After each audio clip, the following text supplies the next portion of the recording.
Si pour ce deuxième confinement, la situation des travailleurs frontaliers et leur possibilité d'aller travailler en Allemagne avait rapidement été éclaircie, le cas des courses ne l'était pas. Pire, il a été au cœur d'informations contradictoires tout au long du week-end. À Sarreguemines, le sous-préfet de l'arrondissement met les choses au clair. Les commissions alimentaires, on les fait à la proximité. Mais si on a l'habitude de les faire à la proximité dans un supermarché de l'autre côté de la frontière, eh bien on peut continuer à le faire. Toutefois, le fait que l'on puisse faire ses courses en Allemagne n'autorise pas de ne plus respecter les règles imposées en France. L'attestation dérogatoire de déplacement reste nécessaire tant que l'on se trouve sur le territoire français.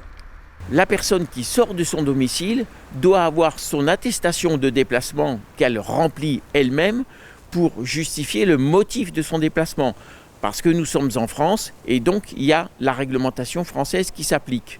Ensuite, ce sont les autorités allemandes ou les autorités du Land de Saar qui décident des conditions d'accueil de nos concitoyens sur leur territoire. La règle reste la limitation à une durée de moins de 24 heures de séjour dans le Land de Saar. Pour les Allemands, le passage en sens inverse est lui aussi possible, toujours en respectant les règles du confinement.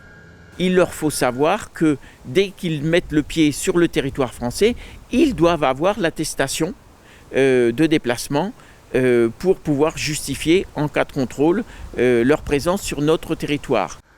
Les 3 attestations ont d'ailleurs été traduites en allemand à cet effet, mais attention, à titre purement pédagogique et informatif. C'est bel et bien l'attestation en français qu'il faut remplir et présenter en cas de contrôle.